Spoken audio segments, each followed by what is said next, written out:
Bismillahirrahmanirrahim. Assalamualaikum warahmatullahi wabarakatuh. Alhamdulillahilladzi nazzalal furqana ala abdihi liyakuna lil alamina nadhira alladzi lahu mulkus samawati wal ardh wa lam yattakhidh walada walam yakul lahu syarikun fil mulk wa khalaqa kulla syai'in faqaddarahu taqdira. Ashhadu an la ilaha illallah wahdahu لا شريك له وأشهد أن سيدنا محمدا عبده ورسوله. اللهم صل وسلم على رسول الله وعلى آله وصحبه أجمعين. سبحانك لا علم لنا إلا ما علمتنا إنك أنت العليم الحكيم. بسم الله ما شاء الله لا حول ولا قوة إلا بالله العلي العظيم. Amma ba'd. Muslimin dan muslimat rahimakumullah. Sambung muka surat 81, perenggan yang kelima. Pada sesi yang telah lalu kita telah membicarakan peranan yang dimainkan oleh Abu Bakr ketika memimpin jamaah haji, menunjuk ajar kepada mereka cara-cara untuk mengerjakan haji. Walaupun baginda Rasul sallallahu alaihi wasallam tidak bersama di dalam rombongan itu, tetapi itulah iman dan kehaibatan Abu Bakr yang sentiasa diberi kepercayaan oleh baginda Rasul sallallahu alaihi wasallam. Kita sambung bermula perenggan yang kelima. Ali bin Abi Talib radhiyallahu anhu berada di belakang Abu Bakr pada setiap posisi dan situasi-situasi ini. Bermakna tidak ketinggalan sebagai pembantu kepada Abu Bakr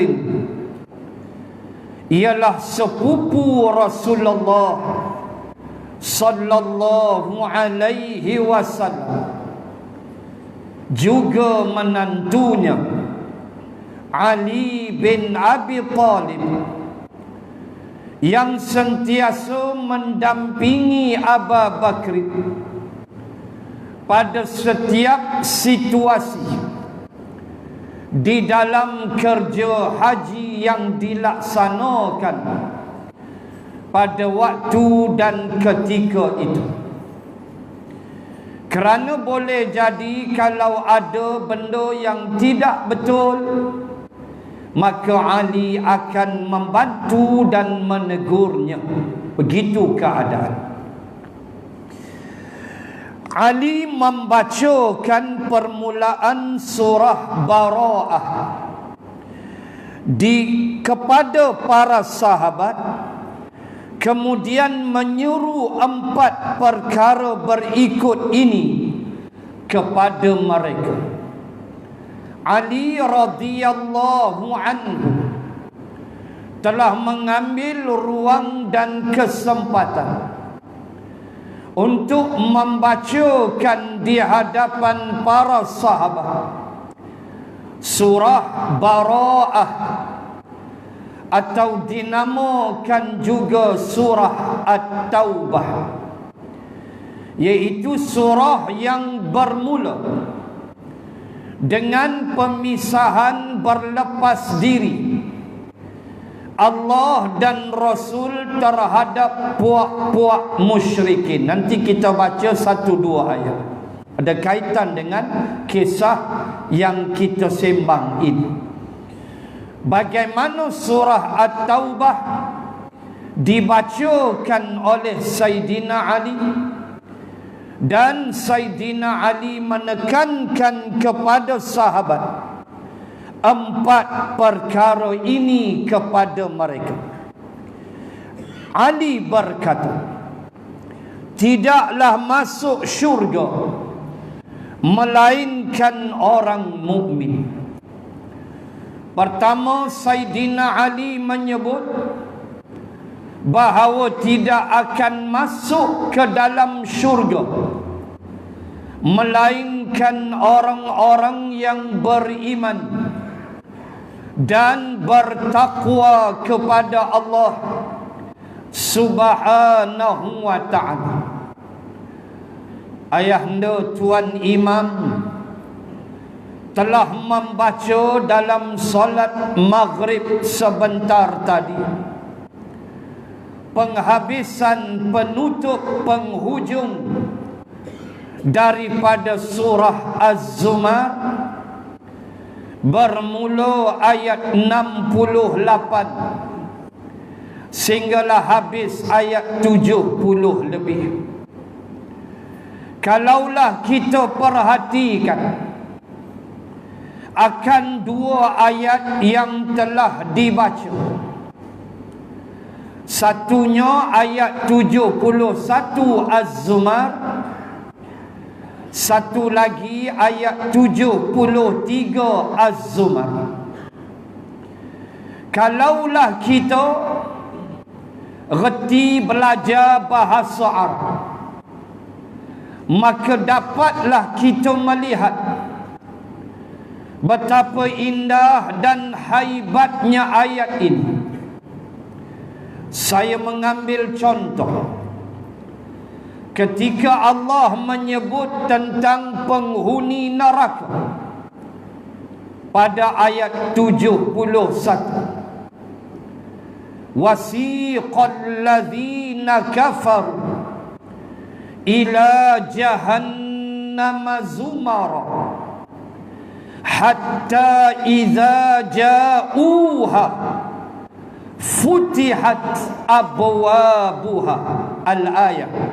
Saya baca takat tu, dan kemudian tuan-tuan tengok ayat 73 Az-Zumar, wasiqal ladzina taqaw rabbahum ilal jannah jannati zumara hatta idza ja'uha wa futihat abwabuha. Allahu akbar. Inilah balaghah bahasa Arab yang begitu indah. Cuba perhati dua ayat yang saya baca itu. Pangkal 71 dan pangkal 73 Az-Zumar. Apa beza dia? Beza dia pada huruf waw. Tu aja. Pada ayat 71 Az-Zumar tidak ada harfun waw. Bila Allah sebut wasiqal ladzina kafaru ila jahannam zumara, dibawalah, dihalau berbondong-bondong orang-orang yang kafir itu ila jahannam, menuju neraka jahannam, zumara, dalam keadaan berpuak-puak, berpasukan, grup by grup. Tengok Allah sebut hatta, sehinggalah, idza ja'uha, apabila mereka sampai di hadapan neraka, futihat abwabuha, dibukalah pintu neraka. Cuba tuan-tuan muslimat tengok pangkal ayat 73 pula.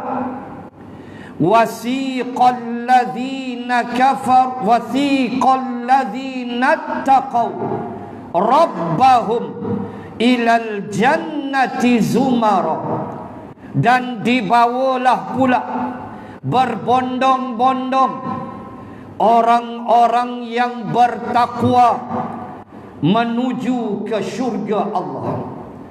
Tengok mana beza dia, mana yang merubah makna, iaitu bila Allah sebut hatta, sehinggalah, idza ja'uha, mereka itu sampai di hadapan pintu syurga, wa futihat. Tengok ayat tu, ada waw maujud, harfun waw. 71 ghairi maujud, ma fi maujud, harfun waw. Apa beza? 71 cerita orang kafir pergi neraka, Allah tidak sebut wa, Allah hanya sebut futihat, tak ada wa. Dibuka pintu neraka, tapi bab syurga ada waw. Wa futihat. Waw itulah mengubah segala makna. Waw itulah menyuntik semangat ahli syurga. Apa dia? Waw itu apabila dia duduk pada ayat 73, kata ulama lughah bahawa waw itu walaupun satu huruf waw, tetapi maknanya ialah pintu syurga sudah siap terbuka. Itulah makna dia. Adapun 71 tadi, ahli neraka, tak ada harfun waw. Maknanya mereka sampai saja depan neraka, baru buka pintu neraka. Itu beza dia. Huruf waw beza. Itulah hebatnya Al-Quran. Itulah hebatnya bahasa Arab. Bagaimana wa futihat berbeza dengan futihat. Wa futihat ayat 73 cerita ahli syurga. Apa dia? Sambil berjalan tu pintu syurga dah buka siap. Itu yang boleh cium bau syurga. 500 tahun perjalanan, bau syurga dah keluar, sebab sudah dibuka pintu. Sampai dak lagi. Itu dia wow itu. Adapun ahli neraka, depan pintu neraka baru buka. dan dilempar mereka ke dalamnya. Itulah beza dia antara waw pada 73 Az-Zumar dan tidak ada waw pada 71. Subhanallah. Itulah syurga. Tuan-tuan muslimat, Ali kata takkan masuk syurga kecuali orang beriman. Kalaulah kita bedah Al-Quran, subhanallah, kita ni duk minta doa yang mencakupi semua doa. Kira kalau kita baca hak tu pun habis dah tu. Apa dia? Ayat 201 Al-Baqarah yang selalu kita baca lepas solat tu. Rabbana atina fid dunya hasanah, sampailah hujung kan, wa qina azaban nar. Kalau khutbah Jumaat orang tidur pasti bangun, dia tahu dah nak habis. Dia tahu dah tu nak habis dah khutbah tu.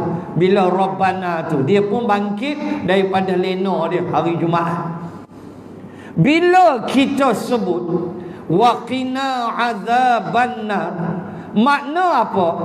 Maknanya kita tak nak pergi neraka, kita nak pergi syurga. Simple. Bila kita tak nak neraka, makna nak syurga lah. Takkan tak nak dua-dua, mesti salah satu. Kita tak nak jadi ahli neraka, kita nak masuk syurga. Baik, simple doa tu, kita minta tu. Tuan-tuan muslimat, sedar atau tidak, ada makhluk-makhluk yang mendoakan untuk kita supaya kita ni masuk syurga. Makhluk tu tolong kempen sama. Surah mana nak tengok? Surah Ghafir atau Hamim Al-Mu'min ayat 7 ayat 8. Allahu Akbar. Tuan-tuan muslimat, ayat 7 surah Ghafir cerita apa? Cerita allazina yahmiluna al-'arsy, cerita malaikat Allah yang kerja dia tanggung arasy. Malaikat Allah yang menanggung arasy. Mereka itu yusabbihuna bihamdi rabbihim, sambil mereka menanggung arasy, mereka itu bertasbih kepada Tuhan mereka, yakni Allah. Mereka pula wa yastaghfiruna lilladzina aman. Ni ayat 7. Mereka itu meminta ampun bagi orang-orang yang beriman. Sambil mereka bertasbih, malaikat pikul arasy ni, mereka juga minta kepada Allah, ya Allah, ampunkanlah orang-orang yang beriman. Lalu mereka kata lagi, Rabbana wasi'ta kulla syai'in rahmatan wa ilma. Wahai Tuhan kami, luasnya rahmat dan ilmumu, faghfir, ampunkanlah ya Allah, lilladzina tabu, mereka yang suka bertaubat, mereka yang gemar bertaubat. Allahu Akbar. Itulah yang pernah disebut oleh seorang ulama, alangkah indahnya hidup orang-orang yang beriman. Dia tidur di atas katilnya lena, malaikat penanggung arasy memohon ampun untuknya.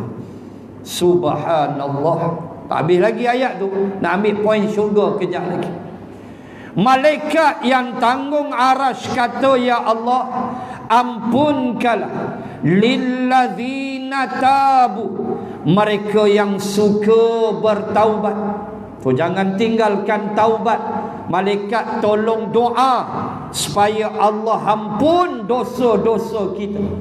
Kemudian malaikat kata lagi, wattaba'u sabilaka. Ini hujung ayat 7. Sekejap lagi kita baca ayat 8 baru nampak syurga.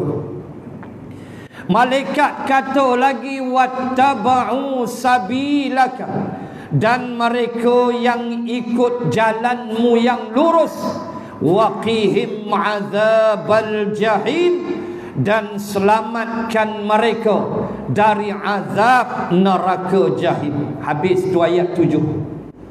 Cuba tengok ayat 8. Allah, Allah, Allah, ya Allah, ya Tuhan.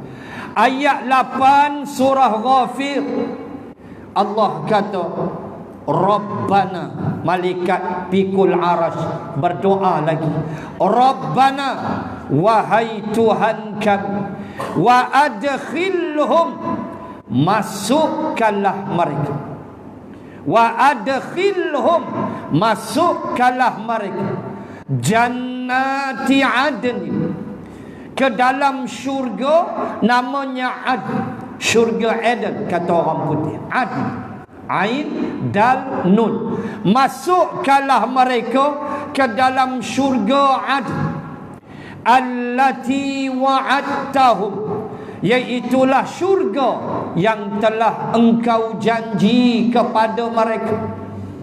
Ya Allah, ya Tuhan, malaikat tolong kempen kita masuk syurga. Tuan-tuan, malaikat tanggung arash minta pada Allah, orang yang baik, orang yang bertaubat, orang yang ikut jalan Allah, masukkan mereka ke dalam syurga-Mu ya Allah. Syurga pula sebut siap-siap Adn. Lepas tu malaikat kata lagi, wa man salaha, dan masukkan juga ke dalam syurga itu bukan mereka sahaja, wa man salaha, dan mereka yang soleh, mereka yang baik, mereka yang beriman, min abaihim wa azwajihim wa dhurriyyatihim. Masukkanlah ya Allah bersama mereka ke dalam syurga itu mereka-mereka yang soleh. Pertama, min abaihim, daripada bapa-bapa mereka. Tuan muslimat sekalian, malaikat doa, jangan mereka aja ya Allah, bapa mereka, datuk mereka, moyang mereka, keturunan mereka, atas daripada mereka, abaihim, masukkan semua. Walaupun pak tu Isa okok, masuk. Ini doa malaikat, tak ada hijab dengan Allah. Malaikat doa, tok nenek kita masuk juga dalam syurga. Besok kita masuk syurga tak kenal. Kita kenal pak kita, kita kenal datuk kita, takat tu lah. Moyang tak pernah jumpa, hak berlawan dengan Jepun apa semua dulu tak pernah jumpa. Moyang atas moyang tak pernah jumpa. Keturunan kita tu jumpa mana? Syurga. Satgi dia main, dia kata aku ni moyang hang lapis ke-12. Mampu kita tak kenal. Tapi dia datang, dia menyembah dengan kita, masuk sekali. Allahu Akbar. Abaihim, bapa-bapa mereka. Malaikat minta lagi, azwajihim, masuk sama ya Allah pasangan isteri-isteri mereka masuk. Kita tak nak isteri masuk syurga, suami pergi neraka. Ada tak? Ada. Suami pergi neraka, isteri masuk syurga. Suami dia neraka. Allah berfirman, adkhilu ala fir'auna asyaddal azab, Dan kami berfirman kepada keluarga Fir'aun, masuklah kamu ke dalam azab yang pedih. Fir'aun lepas ke neraka. Isteri dia Asyah. Asyah ahli syurga. Idh qalat rabbi banili indaka baitan fil jannah wa najjini min fir'auna wa amalihi wa najjini minal qaumidh zalimin. Ayat nombor 11 surah At-Tahrim, surah 66, surah terakhir juzuk 28. Allah sebut doa Asyah ayat 11 At-Tahrim. Ya Allah, kata Asyah, benalah untukku sebuah rumah di dalam syurga. Asyah minta rumah di dalam syurga. Laki dia kena bahan dalam neraka sebab lawan Allah, mengaku Tuhan. Kita tak mau ada isteri ke neraka, suami ke syurga. Wa qila dakhulan nar ma'ad dakhilin. Dan kami berkata kepada kedua-dua wanita itu, masuklah kamu ke dalam neraka bersama orang yang masuk. Siapakah dua wanita itu? Isteri Nabi Nuh, isteri Nabi Lut. Tok laki Rasul, isteri dihumban ke dalam neraka. Allah tak peduli, tuan-tuan. Cerita neraka syurga bukan pasal keturunan, tak ada dia pasal. Abu Lahab tu Bani Hashim, punya sempoi, punya dahsyat, punya keturunan. Bani Hashim, kalau kita nak sembang mudah, darah Nabi ada dalam darah Abu Lahab kalau nak kira DNA. Sebab ayah Nabi adik-beradik dengan Abu Lahab. Walau lain mak, ayah Nabi Abdullah, Abu Talib dan Zubair. Tiga beradik. Zubair, Abu Talib, Abdullah. Hak ni satu mak. Mak nama Fatimah. Abu Lahab mak nama Lubna. Lain mak tapi satu ayah. Tetap kuat tu. Adik dia lelaki, ayah satu. Maka DNA mudah, darah Nabi itu ada dalam darah Abu Lahab. Sembang DNA lah, mudah. Allah humban ke mana? Neraka. Tak ada Allah peduli, tuan-tuan. Cerita syurga neraka, Allah tak peduli. Kamu ikut Islam, kamu syurga. Kamu lawan aku, bini Nabi Rasul pun aku humban ke dalam neraka. Na'udzubillah. Sebab itulah kita mesti faham bagaimana malaikat minta pasangan-pasangan mereka juga, ya Allah, masukkanlah dalam syurga. Pasangan, azwaj, zaujah, pasangan. Tak cukup, wa dzurriyyatihim, malaikat doa lagi, zuriat keturunan mereka, ya Allah, duk sekali dalam syurga. Anak, cucu, cicit, piut, apa semua ni duduklah